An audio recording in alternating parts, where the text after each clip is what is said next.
તો આતંકીઓને વિદેશી ફંડિંગ હતું અને એ ટેરરિસ્ટ જે ગ્રુપ છે તેમના દ્વારા પણ ફંડિંગ આપવામાં આવતું હતું. આમ તેમણે 30 લાખ રૂપિયા ભેગા કર્યા હતા. પણ સાથે સવાલ એ છે કે જે વિસ્ફોટક ભેગું કરવામાં આવ્યું હતું ને તે કેવી રીતે એકત્રિત થયું તેની પણ આપણે બિગ વોલ પર કેટલીક વિગતો બતાવવા જઈ રહ્યા છે.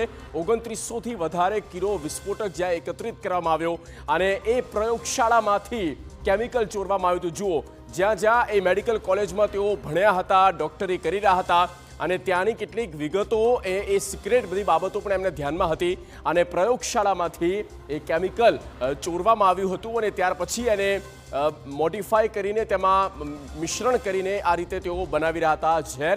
26 ક્વિન્ટલ એનપીકે ખાતર 3 લાખ રૂપિયામાં ખરીદવામાં આવ્યું હતું. આ એક મોટી બાબત છે. 26 ક્વિન્ટલ એનપીકે 3 લાખ રૂપિયામાં આ ખાતરનો જથ્થો લેવામાં આવ્યો અને ત્યાર પછી આગળ તેમણે આ રીતે મિશ્રણ કર્યું. કેમિકલ ફરીદાબાદના ધોજ અને ટાગા ગામોમાં પહોંચાડવામાં આવ્યા હતા. આ બંને ગામ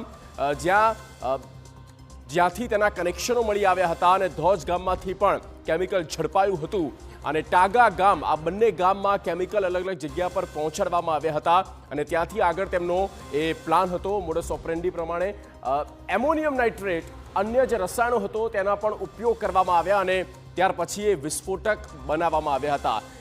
એરંડામાંથી તેમણે એ ઝેરી તત્વ બનાવ્યું હતું. એ ઝેરી કેમિકલ ભેળવીને તેમણે આ પ્રકારે ઝેર ઊભું કર્યું હતું. એટલે કે આ આખી તેમની મોડસ ઓપરેન્ડી હતી અને વિસ્ફોટક બનાવવામાં આવ્યા હતા. જોકે સારી બાબત એ છે કે 2910 કિલો એ જથ્થો ઝડપાયો છે આ બંને ગામથી. ધોજ ગામમાં જ્યાં પોલીસ દ્વારા અલગ અલગ ટીમ દ્વારા પણ સર્ચ ઓપરેશન કરવામાં આવી રહ્યું છે.